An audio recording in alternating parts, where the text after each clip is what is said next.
Salamlar, vaxtınız xeyir olsun. Mən Adgözəl Lakşin, insan psixologiyası metodistiyim. Günümüzdə qlobal olan bir mövzu var. Deyilir, adətən insanlar işdə oturub iş axtarırlar.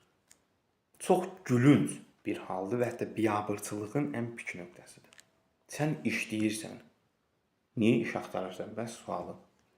Maaş o dərəcədə qane etmir ki, bu adam məqsədsiz şəkildə girdiyi əksər insanların tikintini qurtarıb başqa bir sahədədir və ya memarlıq başqa bir sahədədir, turizmdir, alış-veriş sahəsindədir, satıcılıqdadır və pərakəndə haldan sonra girilən bir işdə növbəti bir iş düşünülür.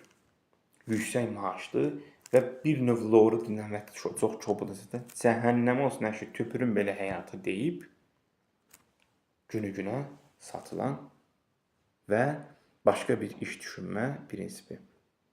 Və nəticədə də hər hansı birini o işdən bu işə, bu işdən o işə gedilən zamanda təbii ki, bir gün ərzində 2-3 işdən söhbət gedir. Bədəndə yorğunluq olur və enerji olur 0.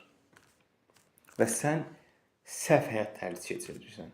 Çünki beyin yükləndikcə yaddaşını da itirə bilərsən, psixi pozğunluq da yarana bilər. Çox travmatik, şok edici və beyinə təsir edən və ya beynin funksiyalarını öldürən bir növ psixoloji xəstəliklər də yarana bilər. Ona görə hər zaman hər hansı bir iş edən zaman test olsun, müsahibəsi olsun, yaxud test müsahibədən də əlavə, test müsahibə heç yerindən olmasın. Şirkətlərə gedib imtahan verilir CV ilə.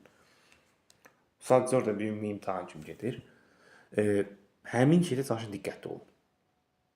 Nə qədər ki, səhv etsəz, gedən təbii ki, vaxtınızdan və yaşdan gedir və hər yaşında müəyyən tipli planlar olur.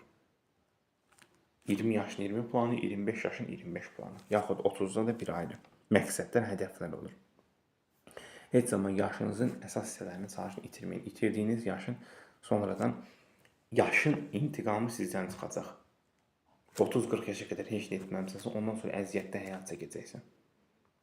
İndi yığ topla ki, gələcəkdə hər hansı bir planlarını tətbiq etmək çətindir, yox, asan gəlsin.